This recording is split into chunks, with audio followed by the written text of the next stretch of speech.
Grocery time! Mahuhula niyo ba kung magkano ang amin na pamili? Ayan guys, dahil nga malapit na ang piyesta sa amin. Ayan, marami ng banderitas sa daan. Wala na naman kaming handa guys. Nandito na nga po kami sa may Walter Mart. Ayan, dahil malapit lang talaga kami sa Walter Mart, kaya dito lang kami namimili. Oh, Walter Mart, baka naman. Ayan na nga ang mister ko. Pakamot-kamot pa siya. Sasabihin na naman yan, marami na naman ituturo itong anak kong lalaki.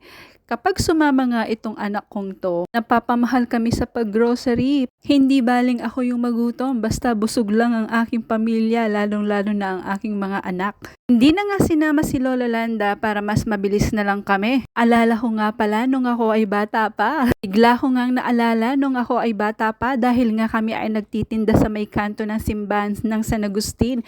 Ako nga po ang tagapamalengke ng aking nanay at ako ay namimili sa Sunshine o taga San Fernando nung Baluming Sunshine. Imamarites nga pala ako sa inyo. Alam niyo ba na ang Sunshine ay pag-aari din ang Nathaniels? Yes po, iisa lang po ang may-ari ng Sunshine at ang Nathaniels. O di ba kahit nasa malayo ako, alam ko 'yon. Nagsimula na nga silang kumuha ng mga grocery at inuna nga ayan, yung toyo, syempre hindi mawawala. Kapag walang toyo, hindi masaya ang buhay.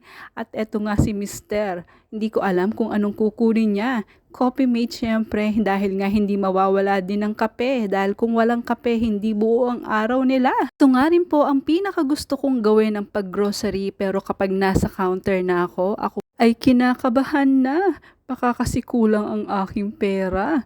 Minsan alam niyo ba yung grocery namin yan hindi nga umaabot ng 1 buwan?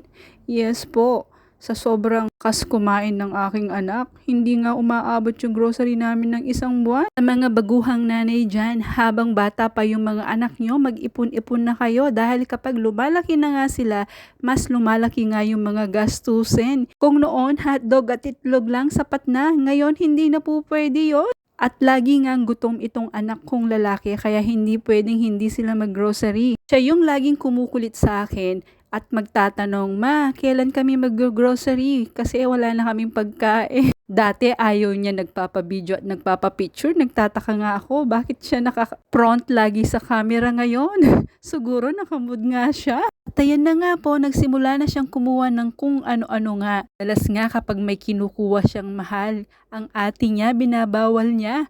Minsan kapag nasa counter na, tinatanggal ni ate niya ang mga mamahal na kinukuha ng anak kong lalaki. Siyempre, pansit canton, laging meron. Kapag kasi talagang wala na silang ulam, pansit canton na lang kanilang kinakain paggabi.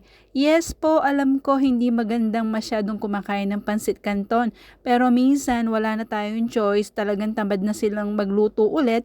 Kaya pansit canton is always present nga po. Puno na nga po ang pushcart namin at ako'y kabang-kaba na naman dyan. Magkano na naman kaya ang aking babayaran? Sobrang dami nga mga biskwit ang kanilang kinuha dahil nga si lola namin hindi siya gaanong kumakain ng kanin at biskwit lang ang laging niyang gustong kainin. Eto, tapos na ata sila. Magbabayad na tayo guys. Magkano na naman kaya ang ating babayaran? Kayo guys, magkano ba ang budget nyo every month sa inyong mga grocery? Nandito na nga tayo sa counter, kaya ayan, malalaman na natin kung magkano aabot na naman ang grocery namin. Sana kahit papano umabot ito ng 1 buwan. Iyon, iklo pa yung relax mo kasi luwa naman yung mamayad. Char! Ito nga po pala yung hindi pwedeng mawala ang mga sabon. Paano tayo maglalaba kung walang mga sabon? Tsaka yung Domex na panglinis ng CR. O ayan, Ariel, baka naman. Ako nga po ay kinakabahan na talaga kung magkano na nga ba itong pinamili nila. Sinasabihan ko po kasi ang anak ko kung magkano lang ang budget ko. Ayan ang resibo, mukhang mahaba-haba siya. As I said, wow, napa-Ingles. Hindi baling ako yung magutom, basta wag lang ang aking mga anak. Ganun naman talaga kapag magulang ka na, di ba? At kahit hindi ka magulang, kung talagang mapagmahal ka sa iyong pamilya, ganito ka rin kagaya ko. Mga prutas pala, hindi kami namimili dito, sa palengke lang kami. At ayan, uuwi na nga kami.